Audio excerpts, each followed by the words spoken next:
Come with me to the end of your life. You lay there on your deathbed, gasping for each breath. You can barely move. And you hear the faint voice of the doctor in the next room telling your family that you could go at any moment. You hear the sobs of your spouse, your children, and your closest friends. The doctor comes in with the nurses and stand over you, shaking their heads. Your life flashes before your eyes. You remember your childhood and how you laughed and played with the neighborhood kids. You remember the fights you got into with your siblings and those secrets you shared with them. You made honor roll in school, or perhaps you were the class clown who always got into trouble. You took part in several sports, played music, participated in school clubs, or hung out at the stores and restaurants with your friends. You remember wearing certain clothes and making fun of those who didn't. Perhaps you were the one that didn't have these good things and felt bitter against your parents and those who criticized you. You think of your first car, your first job, your first date, your first love. You recall your early adult years. You went to college or you got a job. You got married. You had a home you came to every day where your children and your spouse awaited you. You remember the job where you made decent money and spent many years. You recall the birthday parties, the anniversary celebrations, and the vacation getaways. Or perhaps you relive the divorce and child custody disputes, court battles, and lawsuits. You remember all the material goods you held over the years, or maybe you recall all the debt you stressed over and resentment you felt over not having everything you wanted or thought you deserved. You remember your retirement and how your health failed. Your body ached all over, and you weren't as mobile anymore. The beauty of youth had disappeared. Friends you had met through your life preceded you in death. None of that means anything to you now. Everything you were, everything you achieved, was about to be a memory. Your life will be as if it were a dream to those who knew you. The world will go on without you, as it did before you came. Those few years you lived on this earth passed quickly. You feel your heart getting weaker.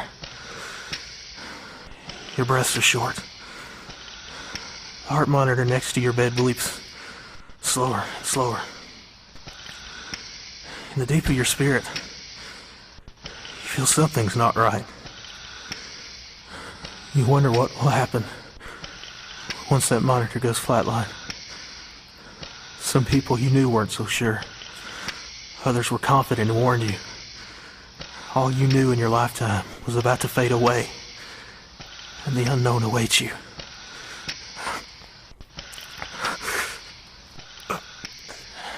You writhe around on the bed with what little strength you have, trying to stay alive a little longer. Suddenly you gasp for breath.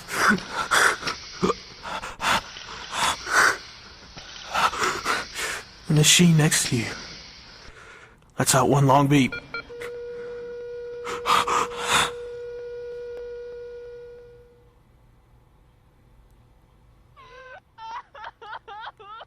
You hear your family weeping at the news of your death, and a doctor pulls a sheet over your face.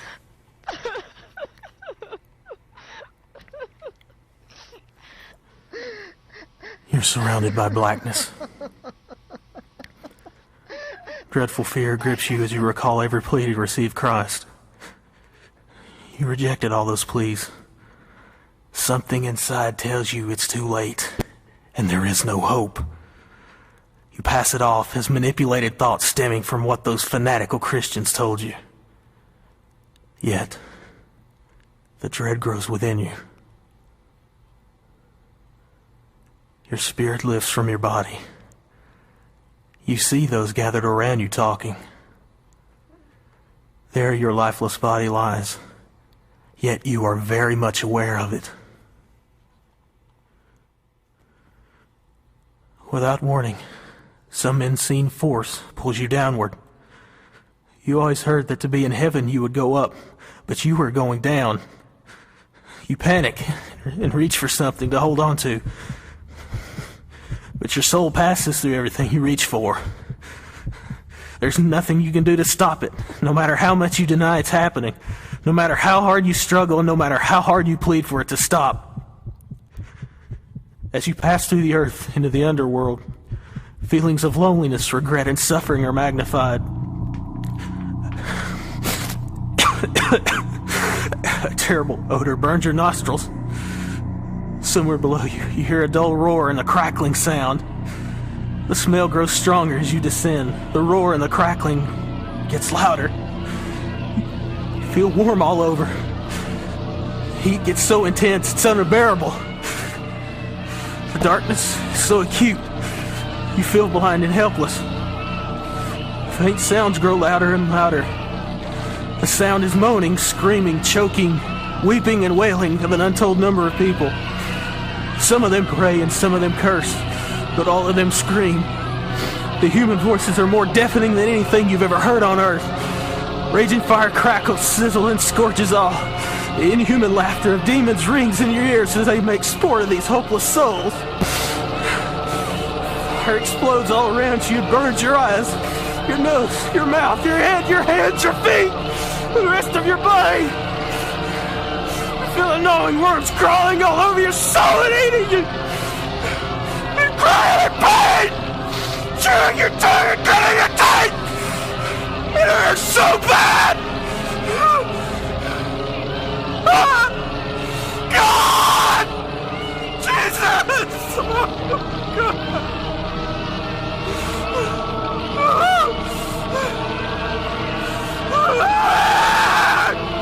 God! God, forgive me! Get me out of here!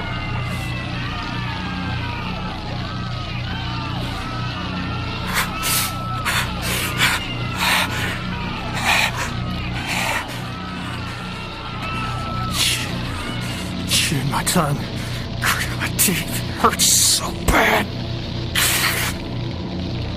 I sense hatred here. There's no answer from God. Someone calls out to you and says God will no longer hear. He says his name is Korah, and he's been here for thousands of years. He turned against Moses, rebelled against God, so the earth opened up and swallowed him. As he dropped into hell, the intense heat caused his body to incinerate. His eternal soul fell into this fiery pit forever. He begged God to give him another chance. But God never answered. Korah asked forgiveness for what he did to Moses, but there was no reply. Korah's family is there cursing him for the bad example he was. Korah will be haunted by his sins for the rest of eternity. You hear the shrill screams of a young girl and turn to look upon a familiar face. The girl's Anna Colby, a wild teenager who had problems with drug abuse. Anna was your grandson's girlfriend. Anna's parents warned her repeatedly about her dangerous lifestyle and where it would lead. Only her immediate family really knew how she was. Everyone thought she was a decent and moral girl. She went to church every week and participated in all the activities. Then she sneaked off with her friends, got drunk, involved herself in sexual relations with her boyfriends, and used illegal drugs. She turned your grandson off to church because of her hypocrisy. After each sermon, Anna sat there clutching the bench while resisting God's call to repent. The Lord dealt with her heart 112 times, and she spurned every beckoning from the Lord. One night she was so high on drugs, she slammed her car into a block wall and died in the accident. Anna weeps and begs the Lord to forgive her and speak to her just one more time. She hears every sermon, every warning from her parents, every invitation to Him. Her beauty's gone, for worms cover her face and flames scorch her twisted body. Another calls you a fool. The burning form says he is the rich man who spurned Lazarus in the parable Jesus told. His torture is unbearable, and he would give everything he had ever possessed for one drop of water. All of his brothers were there with him, suffering the same agony. He grasps your shoulders and shakes you with his flaming hands. He screams that there is nothing worth losing your soul over. Nothing. Another man thrashes around in severe pain. This man curses God for allowing him to be there. Every foul and profane word spews out of his mouth. He is blind and crippled. During his lifetime, he asked God to heal him of a disease, but he refused to make Jesus the Lord of his life. He told God the only way he would accept Christ was if God healed him of his sickness. Others were miraculously healed, and yet this man was jealous. When the man got worse, he cursed God and claimed he had no power or he wasn't real. He went in for surgery, and the next thing he awakened to was the sufferings of this horrid pit. Another man grits his teeth, prays, and quotes scriptures as the flames scorch his worm-infested body. The man was a preacher of the gospel. He saw many converts, but he had never had the salvation in his heart. He preached for fame and fortune. Everyone thought he was a godly man. He fell under conviction at times, but pride kept him from confessing his need. You see a woman that was guilty of murder. She hears the cries of her victim playing in her head, begging her not to kill him. She remembers turning the gun on herself and shooting her brains out of the back of her head. She screams for someone to make it stop as she rolls around in the burning fire. All around you are millions upon millions of souls trying to find relief, reliving the physical, mental, and spiritual horrors of their past and present lives over and over and over. Mothers, world leaders, military commanders, ancient peoples, professors, homeless people, rich businessmen, moral crusaders, sadistic rapists, prostitutes, drug lords, religious gurus, and numerous others of different ages, races, and backgrounds are there. They pray fervently.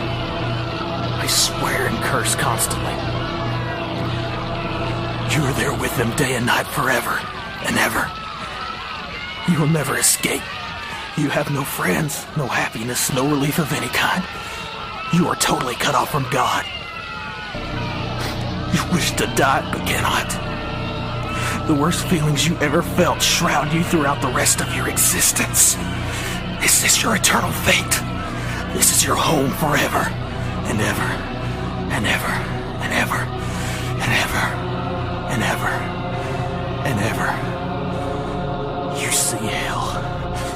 You smell hell. You breathe hell. You hear hell. You feel hell. And you are hell. God, no. No. No. No.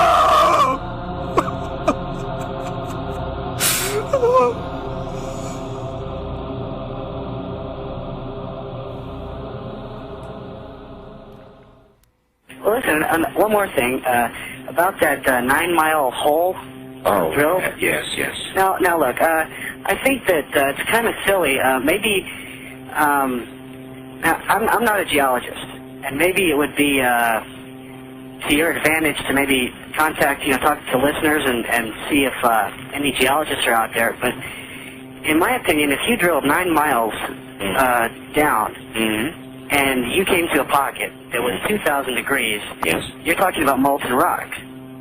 Virtually, no. And aren't you going to create like a volcano? I mean, you are asking me questions that I can't possibly answer. Well, I mean, I know that when they drill it for oil, and they hit the pocket of oil, yes, it shoots those drill bits right up out of that hole. Oh, it does. And oil follows it. I know. And there's so much pressure. That's correct. Now, what I'm thinking is... But they didn't mention in this story pressure. They mentioned a horrid little being that came flying out. Then they mentioned the drill bit turning wildly, and they mentioned a high temperature. But they didn't mention pressure. But they also mentioned that they lowered a microphone into it. That's right. Okay. It's a pretty long extension cord. But anyhow... Not unreasonable. I mean, it could be done. Okay, but now I'm thinking there's going to be... And maybe... And one other thing, sir. Who says they lowered the microphone to the final depth? They may have just lowered it... in other words, they were hearing sounds, right? Yeah. And so they may have lowered it just low enough to get the sounds. Okay, and granted, I mean... I don't know. I have an open mind, and which is one reason I enjoy your show. You've got to admit what you heard. If you did hear it earlier, did you? Yes, I did. Pretty awful. Well, I mean, I've seen a lot of special effects on TV, and it could be that. I don't deny it. It could be. It could be, and I'm willing to accept, either way. All right. Look, I appreciate the call. Let me, for the sake of the audience that joined since midnight, I'm not going to read the full article about the 9-mile hole. I'm not going to do it. I'm just going to read the email that I got last night, along with what I received. This horrendous sound. Now, I've got a clean copy of it now, and I warn you, this could scare you. Here's the email. Dear Art Bell, I just recently began listening to your radio show and could not believe it when you talked about the sounds from hell tonight. My uncle had told me this story a couple of years ago, and I didn't believe him. Like one of your listeners who discounted the story as nothing more than just a religious newspaper fabricated account. The story about the digging of the hole and the hearing of the sounds from hell is very real. It did occur in Siberia. My uncle collected videos and audio tapes and so forth on the paranormal, supernatural. He passed away fairly recently, but he would have loved your show. He let me listen to one of the audio tapes that he had on the sounds from hell in Siberia, and I copied it. He received his copy from a friend who worked at the BBC. It took me a while to find it tonight, but attached is that sound from my uncle's tapes. It's not the greatest quality, but the sounds are there. I was very hesitant to send you this, as the sound bothers me to listen to. I'd suggest that if you do play it on the program, warn listeners in advance so they may have the option of turning the radio off for 30 seconds while it plays. It has always haunted me. To those who discounted the Siberia sounds from hell story, it is true, and I, for one, wish it wasn't. Rick, listening from Chicago. And so I submit now the cleaned, a better copy to you, and I warn you, what you are about to hear is very disturbing indeed.